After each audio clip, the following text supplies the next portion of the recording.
갈렸다. 이렇게 보는 시선도 많거든요. 근데 이 상황에서 이재명 대통령이 다음 달 이제 1일에 문재인 전 대통령하고 청와대에서 이제 오찬을 함께 하기로 합니다. 밝혔어요.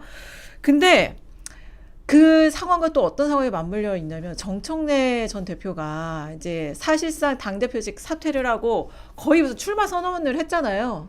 이제 뭐 대선 뭐 출사표 같은 당대표 출마 거의 선언을 하고 처음 간 곳이 이제 문재인 전 대통령 이제 국제도서전 코엑스에서 지금 열리고 있는데 거기 이제 평산 책방도 참여를 하고 있잖아요. 거기 이제 책방지기로 온 문재인 전 대통령을 예고도 없이 만나러 간 거예요.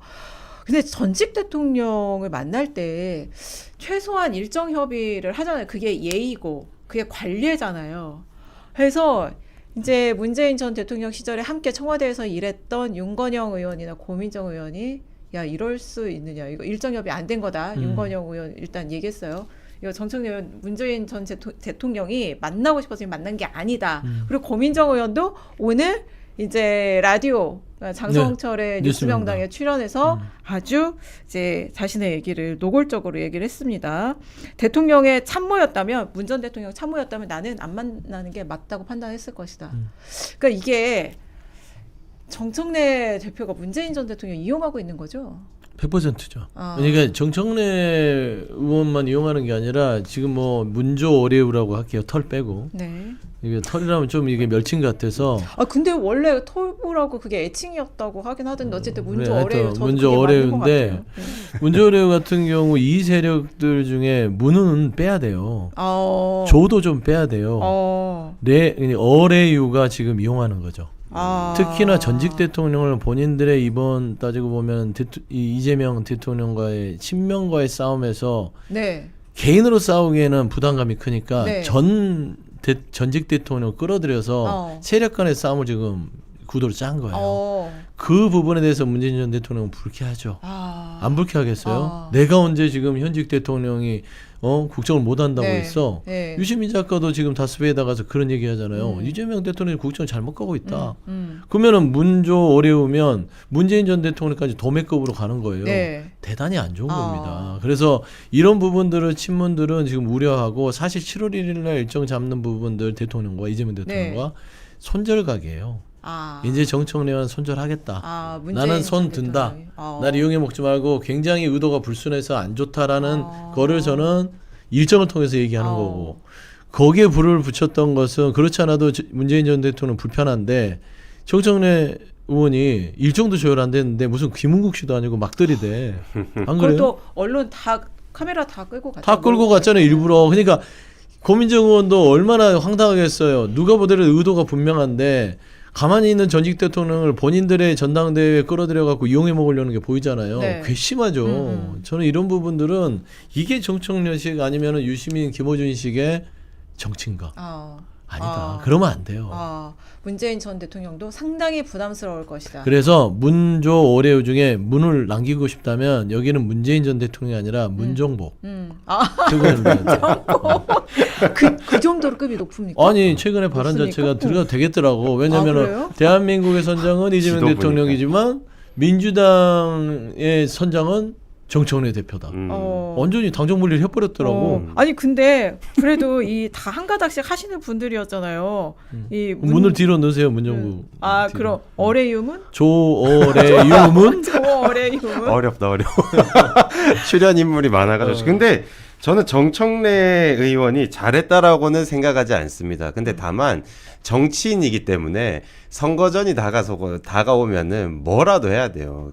지나가다가 어디 나무 기둥 뿌리에라도 인사하는 게 정치인이기 때문에 이용할 수 있는 건 전부 다 이용하는 거죠. 그러니까 정치인의 시각으로 봤었을 때는 정청래는 본인이 할 수 있는 제일 베스트 액션을 취한 겁니다. 다만 전직 대통령을 이런 전당대회판에 끌어들인 것 자체가 아주 불손한 행위죠.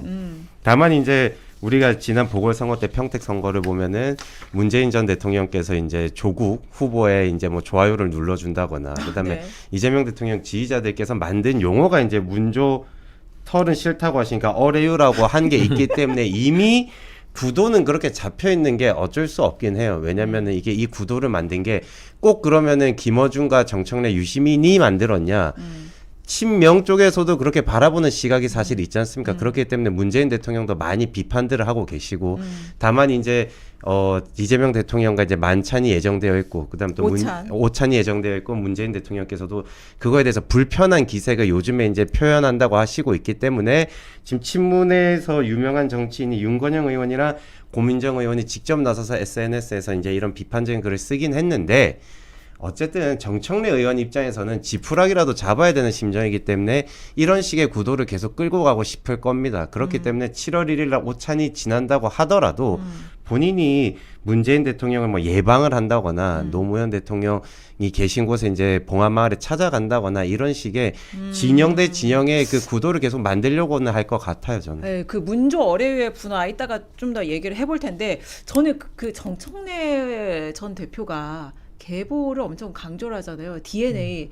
근데 또 잘 아시잖아요. 네. 정청래 대표가 이렇게 좀 막 계보가 짱짱한 분입니까? 민주당 안에서? 족보 돈 주고 사신 분 아니에요? 족보를 돈 주고 샀어. 18세기 조선 18세기 말인가 아, 후반기 때 그때 한참 그 족보를 거래하던 시절이 있죠. 그래서 보학이 발전했고, 그러니까 족보를 이제 맞춰주는 거예요. 뭐 그런 시대가 있었는데 원하는 대로 네, 맞춤형으로. 사실 뭐 김대중, 노무현, 뭐 문재인, 이재명 대통령까지 쭉 이렇게 계보를 봤을 때는 사실 그렇게 정통파라고 주장할 만큼의 히스토리를 갖고 있지는 않아요. 그렇죠. 그냥 노사모였고. 노사모였지만 그 공격을 근데 막 했잖아요. 반노였잖아요. 그럼요. 그때 그 정동영과 통하는 네, 사람들 정통들. 때 그때 유시민 작가한테 간신이라고 하면서 네, 간신배 네. 그 구원이 그거인 것 같아요. 그 구원이에요. 이번에 잘 찾아봤는데 그때 막 간신배라 그러고 그래요. 이병환 실장한테도 뭐 맞아요. 예, 뭐라 그랬더라. 아무튼 그러고 그랬더라고요. 입에 담을 수 없는 소리를 했고 예. 노무현 전 대통령한테도 그런 말하자면은 아주 악담을 많이 했는데 뭐 그거에 이제 뭐 선거 경험상 그럴 수 있지만 김대중 전 대통령과는 인연이 없어요. 네. 그리고 나서 정신적인 스승이라 그러잖아. 네. 그러니까 인연이 없으니까 거기에다 이제 노무현 전 대통령은 노사모를 했다는 이유인데 진짜 노사모들은요. 노무현 전 대통령 되고 나서 해산했어요. 정치적인 간섭을 하지 않았습니다. 딱 하나였어요. 노사모는 이분이 어떤 정치적으로 성공하면 우리는 해산한다. 순수성을 갖고 네, 있었죠. 네. 지금 내가 노사모였어, 노사모였기 때문에 친노라고 하는 사람 네. 별로 없어요. 이게 참 독특하신 분인 네. 것 같아요. 그다음에 문재인 전 대통령, 저도 알지만 친문 그룹에서 정청래 의원이 무슨 친문의 핵심이었나? 저는 네.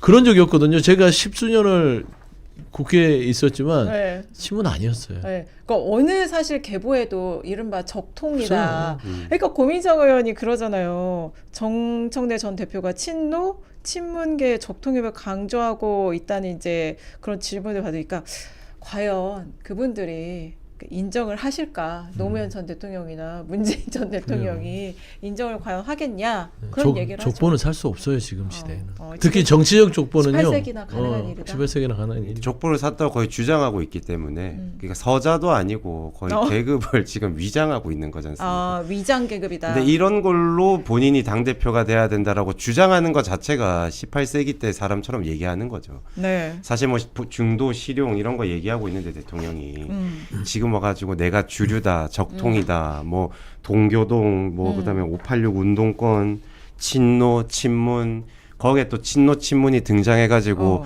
과연 네가 그러면 적통이 맞냐? 진짜 친노, 친문이 봤을 때 너는 그럼 그 안에 낄 수가 있냐? 너는 김대중 대통령 못 보잖냐? 이게 사실 저희끼리 모여 있었을 때, 그러니까 쉽게 말해서 식사 자리나 술자리에서야 뭐 너 그때 대학생 때 뭐 어디서 민주화 운동했어, 너 뭐 전대현 뭐 했어, 그다음에 뭐 친노 활동할 때 노사모에서 뭐 했어, 친문일 때 뭐 했어, 이런 것들은 할 수 있죠. 근데 이게 집권 여당이지 않습니까? 집권 여당이 전당대회를 지금 하고 있고 그다음에 사실 뭐 저야 뭐 대통령에 대해서 비판적인 입장을 가지고 있지만 그래도 대한민국 대통령이기 때문에 잘하시기를 바라는 마음도 같이 있지 않습니까? 그러면은 이거는 전당대회 때 내가 이렇게 해가지고 대통령이 잘 되게 하겠다. 그리고 뭐 이런 대한민국에 여러 가지 문제들이 있는데 당대표가 돼서 대통령과 힘을 합쳐서 민주당이 또다시 정권을 재창출할 수 있도록 내가 뭐 밑거름이 되겠다. 이렇게 가야 되는데 지금 족보랑 계급 가지고 자기네들끼리 얘기하고 너는 맞다 또 아니다 그럼 너는 뭔데 이러고 있는 게 과연 집권 여당이 전당대회에서 보여야 될 모습인지에 대한 의문은 있죠. 그러니까 굉장히 좀 우스운 상황인데 예를 들어서 진짜 뭐 친노 친문 뭐 이런 의원들 예를 들면 뭐 보수당 같은 경우는 뭐 친이 직계 의원들이 나 친이계예요. 고민정은 나 친문이죠. 내가 문재인 전 대통령의 안녕하세요 저 친문 3기입니다 뭐 이런 거 DNA를 갖고 이런 얘기 알잖아요. 소장님도 요즘 그렇게 맥을 잘 짚으시던데 용하다는 얘기가 있어요. 하니까 그래요? 그런가요? 이러시잖아. 그런가요? 그렇죠. 근데 이제 사실 저는 그런 말씀을 드리고 싶은 게 네. 대통령이잖아요. 그러니까 이재명이라는 정치인을 빼고 대통령이잖아요. 대통령이 국정을 안정적으로 할 수 있는 그런 환경을 만들어 주는 것들이 집권 여당의 뭐 가장 큰 책무라고 봐요. 그걸 뒷받침이라고 하는데 지난 정청래 지도부는 뒷받침을 했나? 이번 지방선거가 얘기해 주는 것이고 네. 설사 그게 본인의 탓이 아니라고 자위를 하더라도 이재명 대통령 탓이라고 집권 여당의 지도부, 정청래 지도부는 그렇게 보더라도 집권 여당의 그 권한과 책임이라는 게 그런 거예요. 대통령이 책임질 일이 생기면 대통령이 그러면은 책임지고 물러나요? 선거해 줬다고? 아니잖아요. 대부분 그래서 집권 여당 대표가 그냥 그걸 대리해서 내려놓는 겁니다. 근데 그걸 안 하고 네. 연임 도전하겠다는 거는 대통령한테 책임을 묻는 거예요. 집권 여당 대표가 지금 그런 지금 구도라서 내 탓이 아니야. 내 탓이 아니야라고 하면 안 되죠. 그러니까 저는 대통령은 국민 전체를 아우르다 보면 여러 가지 정책 속에서 채찍도 맞고 또 잘하는 칭찬도 받는 게 대통령이 빛나는 길이고 우리가 그래서 공당에서는 대통령을 배출하고 나면 무한 책임을 가지고 여당으로서 역할을 하는 거예요. 그런 책임감 없이 어떻게 대표 자리만 누리려고 해요. 안 그러잖아요? 그래서 저는 사실 정청래 전 대표가 안 나왔으면 더 길게 봐서는 좋았을 텐데 네. 고생한 거 안다니까요. 근데 그 고생한 거 인정받으려고 대통령이 칼을 겨누는 순간 본인은 정치 생명이 끝날 수 있다. 네. 왜 이런 선택을 하는지 모르겠어요. 근데 이제 이 문조 어뢰 유에서 어와 유가 지금 막 협공을 이제 시작을 했어요. 협력을 시작해서 막 이제 유시빈 작가가 이제 뭐 신호탄을 쏘기 시작을 했거든요. 이제 오늘 저녁에 아마 방송이 될 텐데 김어준의 그 다스베이다 방송 이제 수요일 날 촬영을 했는데 거기 방청을 가는 분들의 후기가 막 와서 근데 내용들이 이제 막